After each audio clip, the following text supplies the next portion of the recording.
மையல் மூவி இப்பதான் ரிலீஸ் ஆகி நல்ல ரெஸ்பான்ஸ் போயிட்டு இருக்கு. ஹீரோ, ஹீரோயின், டைரக்டர், புரொடியூசர் எல்லாருமே இருக்கீங்க. எவ்ளோ சந்தோஷமா இருக்கு. ஃபர்ஸ்ட்லி டைரக்டர்ட்ட இருந்து ஆரம்பிக்கலாம். டீம் எஃபெக்ட் போட்டதுக்கு வந்து ரெஸ்பான்ஸ் வர்றத பார்த்து ரொம்ப சந்தோஷமா இருக்கு. சந்தோஷத்த வந்து நாயகன் சேது சாரோட தான் முதல்ல வந்து பகிர்ந்துக்கணும். ஓகே. அவர் தான் அந்த மைய புள்ளியா இருந்தார். மையல் ஆரம்பிக்கிறதுக்கு வந்து காரணமா இருந்தாரு. சார் மூலியமா தான் அனுபவம் மேம், ம். வேணுகோபால் சார் வந்து இன்ட்ரோ ஆனாங்க. ம். ஸோ அவங்க மூலியமா வந்து கதை, திரைக்கதை, வசனம் ஜெயமோகன் சார்ட்ட இருந்து கிடைச்சது. பெரிய டெக்னீஷியன், பெரிய டைரக்டருக்கு வந்து ஸ்கிரிப்ட் குடுக்குறவரு. நாங்க இன்ட்ரோ ஆகுறவங்க எங்களுக்கு குடுத்து, ரொம்ப கேர் எடுத்து பார்த்துக்கிட்டாரு. ஸோ இந்த நேரத்தில ஜெயமோகன் சாருக்கும் பெரிய நன்றி தெரிவிச்சுக்கிறேன். ஹீரோ வந்து எப்படி சூஸ் பண்ணீங்க? இந்த கதை வந்து ரெடி பண்ணும்போதே இவர் தான் நடிக்கணும் அப்படின்னு பிளான் பண்ணிட்டீங்களா? எப்படி அந்த ப்ராசஸ் போச்சு?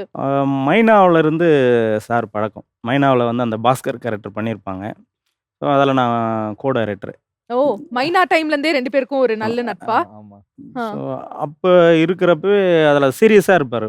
அ மைனா படத்தில ரொம்ப சீரியஸா பொண்டாட்டி டார்ச்சர்ல இருக்கிற ஒரு மனிதனுடைய டோட்டல் ரியாக்ட் குடுத்துட்டு இருப்பாங்க ஸ்க்ரீன்ல.